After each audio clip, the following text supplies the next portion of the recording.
Hi, Jay here. We're going to be talking about AC today. Today we are going to be working on 2012 Infiniti G37. We're going to talk about AC and charging and evacuating the system, AC problems, if your AC is not working, one of the first steps you're going to have to do with any AC diagnostics.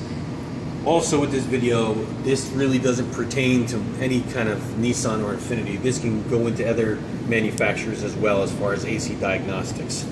As far as AC goes, anytime you're working on an AC system, you want to make sure that there's enough Freon in the system before you can go further as far as diagnostics. The Freon level plays an important factor in AC operation. If you are low on Freon, your AC compressor clutch will not engage. Your AC compressor clutch is on the AC compressor right up front. Okay? Right here is your AC compressor clutch. When the AC has enough Freon in it, the pressure sensor will allow the compressor to come on. The AC pressure sensor is what really determines whether the AC should come on or not.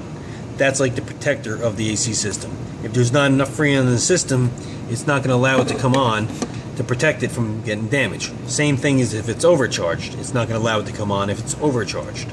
So that would turn if the system is operating with the proper Freon level. Okay, now you can get low Freon a little bit where this may not blow cold enough, but it's enough that this is cycling. So the way you would check your Freon level is with a particular machine, an AC machine, which is what I'm going to show you after I bump my head. This AC machine will actually show you how much Freon you're taking out. It's going to vacuum it, and then it's going to charge it. Okay, this machine gets hooked up with these two leads that go to the high side and the low side. Low side is the smaller side. The high side is the bigger side. Now, on this particular vehicle, there's really nothing wrong with the AC system. I'm just doing a demonstration on this as far as what's involved as far as evacuate, vacuum, recharge. Those are the three major steps in AC operations as far as making sure the Freon level is correct. So, with that said, if you look over on the gauges on the machine, I've only hooked up the leads, I did not turn them on. So, it looks, you can see that they're reading nothing in the system, but if I turn the leads on, low side will look higher than the high side, but this is only reading 40, that's reading 50. So you're never going to see the pressures change if the compressor is not operating.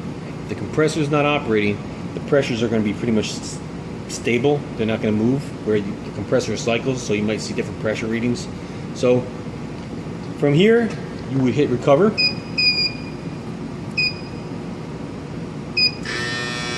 So now the machine is going to calibrate, and it's going to want to do an identification on the type of Freon in the car.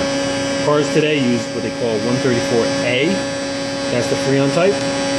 There's also a dye in these Freons as well, which this particular machine mixes the oil with it and has the dye in it.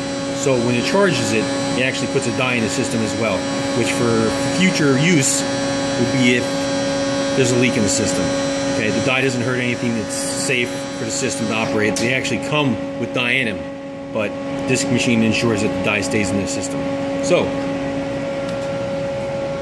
back to the car.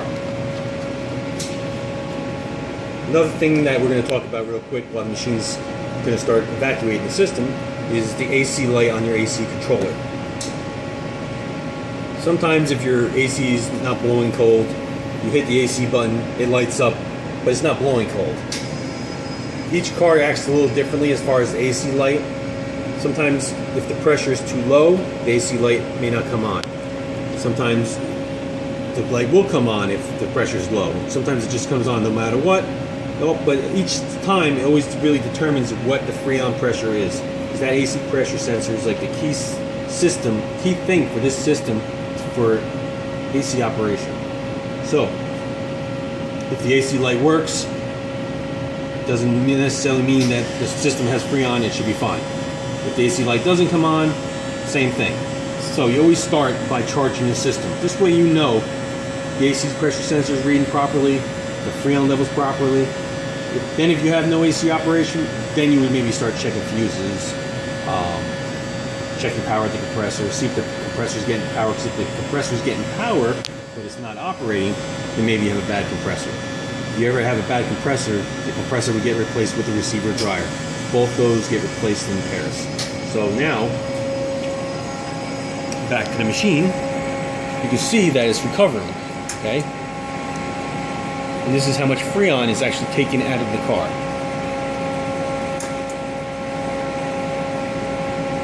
So this particular car, I sucked some of it out of it just for instructional purpose, to show you how much you can take out and put in and so on and so forth.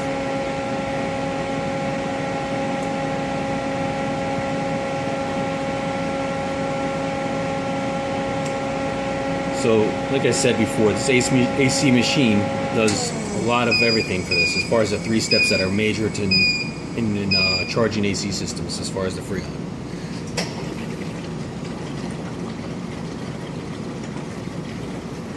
Okay, so we recovered 0.14 pounds of Freon out of the system. So now we're going to put a vacuum on it after it finishes with the draining of the oil. Now this actually will suck oil out of the AC system. AC system has an oil mixed in there with the Freon. This machine automatically detects how much oil it's taken out. So when you go charge it later, it puts that much oil back in. So your oil level for your AC system is always going to be correct. Okay. 3-minute vacuum. Now this is going to make some noise. Okay. Now, with this vacuum, you're doing 2 things. One is you're going to use it to help determine whether you have a leak in the system or not. Okay? If you have, as this is going into a vacuum, it's going to pull these gauges down further. Okay? As these gauges come down further, when it's done holding vacuum or doing the vacuum, usually you'd wait 5 to 10 minutes. Okay? Between 5 and 10 minutes, you're going to watch these gauges. If these gauges actually start to raise back up towards 0, that means there's a leak in the system. That means, since the system has dye in it, the dye helps you locate where the leak may be. With a special pair of glasses that are yellow and a black light, you would trace around all your AC lines and compressor and stuff like that until you see a bright yellow, oilish type of film on the line or something like that. So if you see that, that means that there's either a problem in the line or maybe a broken O-ring, but that is used to help find where the AC problem is as far as where you're losing Freon. So that's one of the things that the vacuum step helps you do. Because if it doesn't hold vacuum, you know there's a leak. But if it does hold vacuum, the thing that it does also is it helps provide a way for the Freon to get sucked into the system. That vacuum will draw that Freon in. So when you put that particular amount of Freon you want to add to the system in, it's going to be able to do it. If you go to an auto parts store and buy a can Freon, that Freon is only going to be able to add to a system whatever pressure is in that can, which is not usually a lot. So if you have a completely drained AC system, or even just a little bit of Freon in an AC system, and you go to an auto parts store and grab a can just to quickly charge it up, you're not going to get the full effects of that can. You're never going to be able to add the full amount of the can, and that can is basically going to be worthless because it's not going to do the job. If you're going to add Freon to the system, you need an AC pump to put a vacuum on it, just like this machine's doing. Then it can actually draw the Freon in from the can if you wanted to go that route. But otherwise, the auto parts stores with the cans, the only way a can's really going to work is if you're just topping it off and the AC already works. But most times when you're buying the Freon, you're buying it because the AC doesn't work. So, another thing that people always tend to think they can do is find the AC relay and jump the AC compressor. Maybe use the AC compressor to help draw that Freon in. Well, on this particular car, and as far as Nissans and Infinitis, I can definitely say this. This is what they call an IPDM. Now, this isn't for this car. This is actually out of a QX56, which is the same thing as an Armada. This IPDM has a number of relays and fuses. Okay, this is actually a control unit as well. This has the AC relay built into it. You cannot jump the AC relay, because even though you see the number of relays on this, that is not, neither of these relays are the actual AC relay. It's actually built inside. So you can't jump the AC relay, and as far as a scanner goes, I don't think even the scanner can actually activate that relay for you as well. So you can't really jump the AC relay like you did on maybe some past vehicles with these newer cars. So anyway, we have now vacuumed our system. Now, how much do you put in? There's always a sticker, usually, as long as the car hasn't been in an accident, that is underneath the hood.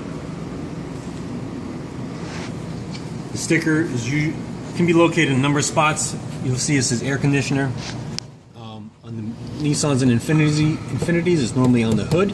It could be on the cowl above the radiator as well, but on this particular car, this takes 1.21 pounds of Freon. Okay, so we know how much we're going to add by just because that sticker is there. Some other manufacturers will have stickers in various different places, but I can only speak with what I know, because I'm pretty much known for doing just Nissan and Infiniti videos. So we're going to go back to charge. Since this takes 1.21, we're going to say 1, 2, 1. Now this is going to want to charge through the low side. Low side, 1 second, start. When you're charging the system, you're charging it as a liquid. The high side, if you were charging it through the high side, it would be going as a liquid, but it goes right into the compressor, and the compressor can't compress a liquid. So it goes in through the low side.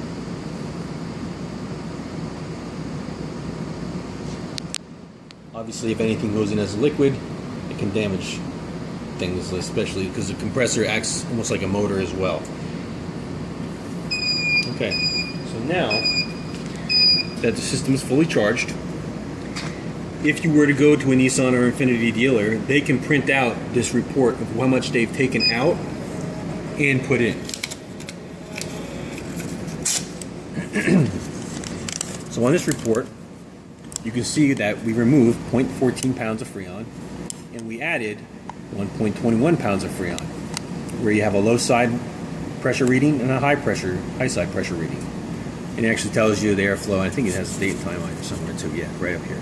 So you can always request that if you want to, but if you're going to request it, you request it obviously when you're talking to the advisor. Otherwise, they may just not have it ready for you. So now that this is done, we're going to show you how the compressor clutch operates when the Freon level is correct.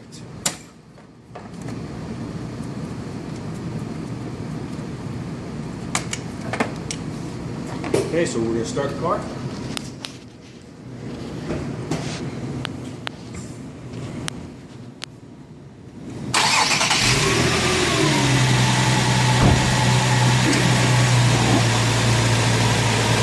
Okay, so now that the system's charged,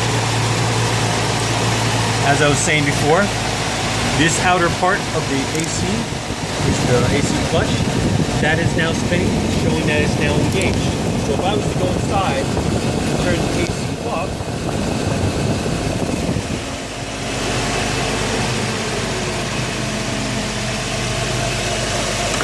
you can now see that it's not spinning. Just so you get an idea what it looks like with it on and off. So you can identify whether or not maybe you have a Freon level problem or an AC problem. Because sometimes people see just the light on and think that it's just not blowing cold, when actually it probably doesn't have any Freon in it. So with all that, that is some of the 3 steps to your AC system. So you can perform diagnostics. Once again, first steps are always to recover it, see how much is in there, vacuum it so you can see if there's leaks, and also help charge it. Once you have a charge and your Freon level is correct, then you'll know whether or not you actually have an electrical problem or something else going on with the AC system.